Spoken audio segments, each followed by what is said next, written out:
Hey everyone, it's Robin, RS Island Crafts, and welcome to my studio. This is my WiP It Wednesday video where I show you the creative goodness I've been working on this past week. This is the March block for the block of the month that I'm working on with my patrons. Thank you to those who wandered over to my Patreon channel to see what that's all about and to watch the video. I hope you guys enjoyed it. I received a few questions here and there about Patreon, so hopefully that video has answered most of them.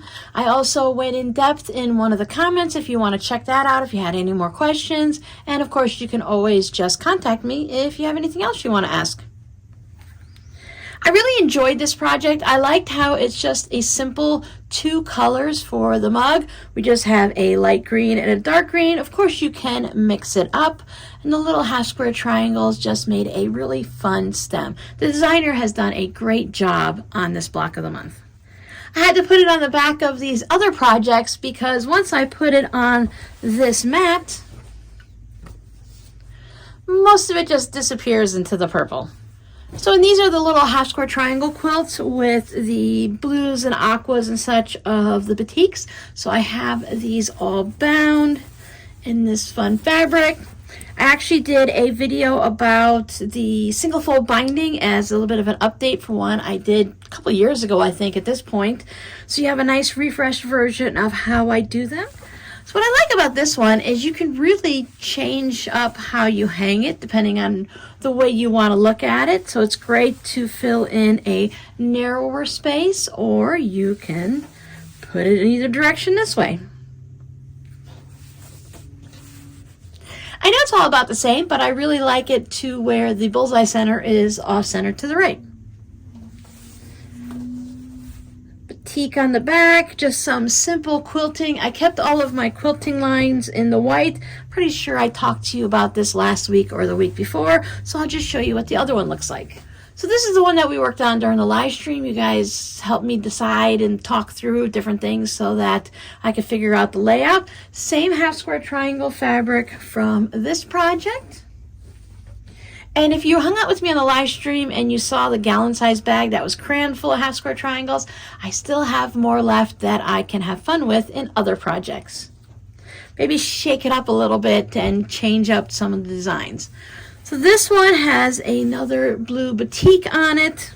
I thought that worked nicely with all of the blues, just give it something a little darker to frame it. I've been calling this my outer space fabric. I really think it looks like the galaxy and stuff, and you can easily see, I almost want to call these the Charlie Brown quilting, because at the bottom of his shirt he has the zigzag design. So that was fun just to keep it in the white sections to make the batiks pop up a little bit more. Both of these are listed in my Etsy shop if you're interested in purchasing one. So over on my Patreon channel, this is an upcoming video, and normally I would hold off showing it to you until I show that video to my patrons, but this mug rug has been purchased through my Etsy shop, so I wanted to go ahead and show it to you before I mail it out. I was really tired of working with all the reds and the pinks and some of the purples and stuff, so I thought this time for the heart mug rug, I would go with some yellows and oranges. So on the back, I have this fun orange fat quarter. I can show you my finished pineapple mini quilts now because the video has gone up on Patreon. I had so much fun. I've always wanted to make a pineapple mini quilt.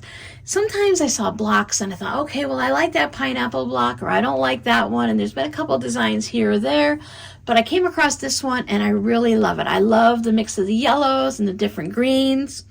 I followed the pattern and used the polka dots and the yellow binding. You guys saw the back. I did do the quilting, the outline, the pineapple, and then I did the straight line, organic straight line, almost like a matchstick quilting. And I thought that really made it look nice. I like the way it popped. This one is going to be for me. I am keeping it. This one was in my Etsy shop, but it has also been purchased. Now, if you see any of these projects that come through and they've already been purchased from my Etsy shop, I don't normally make more of them just to have them in my shop.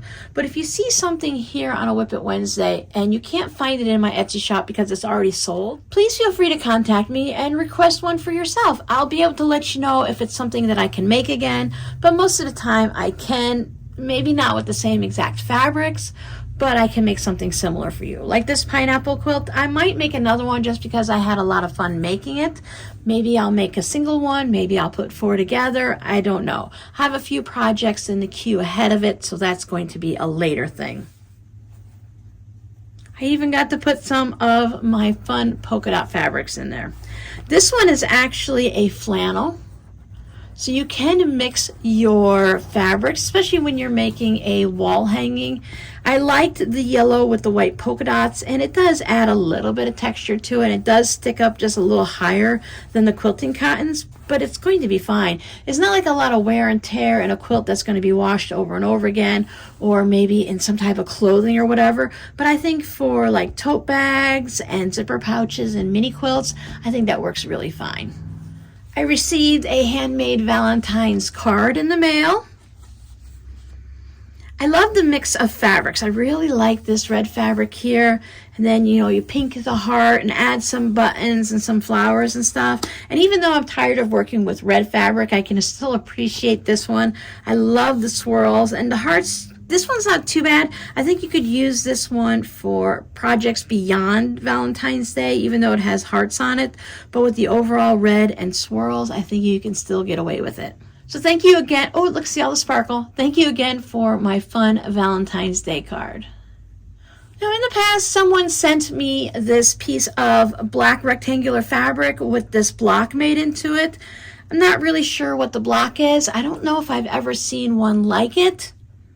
So I decided to go ahead and turn it into a zipper pouch. It was already the perfect shape and size for one, so why not? I added some of this marbled fabric. It's a little bit, it's about that color. I get a little close, the phone camera does lighten it up, but it's about that color. I added a little white tassel, and I went with this fabric on the inside. For this one, I decided to just quilt it in the black section and to avoid the white. And I just free motion quilted. I just wiggled the squiggly, did a little loops, went in and out, kind of came into here a little bit, some ups and downs and wiggle squiggles, some loops again, just to have a little bit of fun in the practice. So that was really fun to play with a different type of quilt block and still make my usual enjoyable, relaxing, great way to finish today, the zipper pouch. Do you remember the leftover scraps that someone sent me from one of their layer cakes? I had separated it into the color family, color grouping, and I stitched a long rectangular piece by putting them all together. It was this way. What I did is I just folded it in half so there's no seam on the bottom here. So this is a fun way to do a quilted piece. So it was a long piece. I could have turned it into a long zipper pouch, but I thought it'd be more fun to turn it into a little coin pouch, little small zipper pouch. It could have more than coins in it. It's a nice size. There's plenty of room to put a few different things in it, maybe some English paper piecing to take on the go with you. Leave it in the glove box of your car for when you have a few minutes waiting somewhere and you need something to do. But it's fun not to have that bottom seam. I've seen pouches before and I was like, how did they do that? Because you still have to have the lining and everything in it, but I thought that's pretty neat. So that allowed me to take this long piece. So I think this piece was like 10 inches long, so it allowed me to have some fun with quilting. Now on this one, I just did the serpentine stitch and I put it on every seam just to make sure everything stayed laying nice and flat on the seam. So I just followed the seam and that gave it a nice fun look like that. And it has a certain texture feel to it. And I did the same thing on this one. I just used a light gray. I picked threads to match each pouch. So I just did the light gray and I just followed the seams on that one. And then I thought, wow, that's kind of boring. I've already done it twice. Let me have a little bit of fun. So on this one, I decided to play a little. So every other one, I did the serpentine. And then I did something like a feather stitch. I don't know if you can actually see it. So what it is it has a stitch that goes to the right and then a stitch to the left, to the right and to the left. So it ends up looking like that. That's one of my favorite stitches to use. So I just alternate it. So I have the serpentine and the chicken scratch or the feather stitch, and then serpentine and blah, blah, blah all the way across, matching blue thread. And it still gives it that quilted look. It adds some fun element to it. And I just thought it was fun to work on. So you'll be able to find all 3 of these in my Etsy shop also. I spent half of a day just going through some of my, the 3 drawer plastic carts with the wheels. Those very common ones that I think most of us have had over time. They actually replaced the cardboard ones. Do you remember those cardboard dressers that you can get with 2 or 3 drawers, and it would just always be a little wobbly like this, and you had to be careful. It had the little plastic knob on the drawer. You had to be careful pulling it out. I feel like it just replaced those. So I went through and I emptied out 3 of those. They were full of printed out patterns and random gnome things for the garden. And then I found tons and tons of fabric scraps and some fat quarters. So I spent the morning sorting through that and getting a couple boxes packed. And overall, I had a pretty good time, and I realized that I worked pretty hard, so I earned myself a weekend of sewing.